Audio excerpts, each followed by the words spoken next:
Ketika saya lagi ngaji di atas panggung, tiba-tiba saya disawer. Pria yang menyawer Korea di Pandeglang minta maaf, tak bermaksud melecehkan agama. Dianya benar-benar mutlak spontan tanpa sepengetahuan saya sama sekali. Jupri, pria yang menyawer Korea atau pembaca Al-Quran, Nadia Hawashi, menyampaikan permohonan maaf dan penyesalannya.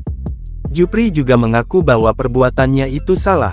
Dia pun berjanji tidak akan mengulanginya lagi. Jupri mengatakan, tindakannya yang menghebohkan publik itu dilakukan karena dia mengidolakan sang Korea, Nadia Hawashi. Dia meminta masyarakat memaklumi perbuatannya itu lantaran dia baru bertemu dengan Korea favoritnya secara langsung di kampung halamannya. Jupri menjelaskan, dia tidak bermaksud mengganggu Nadia Hawashi saat tengah melantunkan ayat-ayat suci Al-Quran.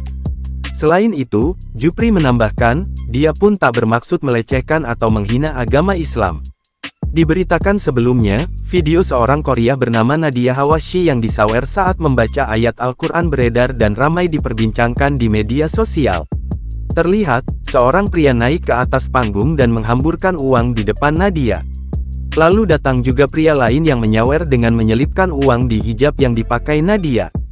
Menanggapi hal tersebut, Nadia mengungkapkan, peristiwa tersebut terjadi saat acara Maulid Nabi Muhammad SAW di Kecamatan Cibaliung, Pandeglang, Banten, bulan Oktober tahun 2022 lalu. Nadia mengaku ingin menegur orang yang menyawernya tersebut. Namun, ia tak bisa karena sedang membaca Al-Quran. Namun Nadia tak bisa marah dan hanya mengeluarkan uang yang diselipkan di hijabnya. Pasti kalau saya tahu dari sebelum acara akan saya larang, akan saya tolak. Saya juga nggak mau disawer-sawer seperti itu, apalagi cara menyawernya seperti yang ada di video viral saya itu. Ia juga mengaku marah dan kesal saat disawer. Setelah turun dari panggung, ia juga memarahi panitia. Majelis Ulama Indonesia (MUI) pun buka suara menanggapi kasus viral tersebut.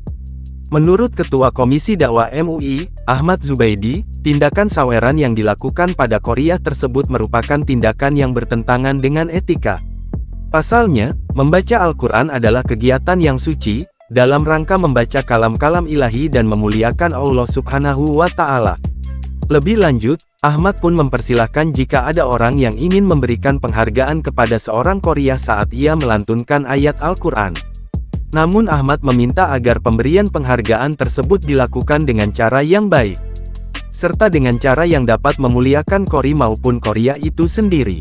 Ahmad menegaskan dalam Islam tindakan menyawer ini tidak diperbolehkan, karena sudah jelas Islam melarang umatnya untuk menghambur-hamburkan uang, terlebih dilakukan dengan dipertontonkan di depan orang banyak dan di depan orang yang tengah membaca Al-Quran. Jangan lupa subscribe, share, komen, dan like ya!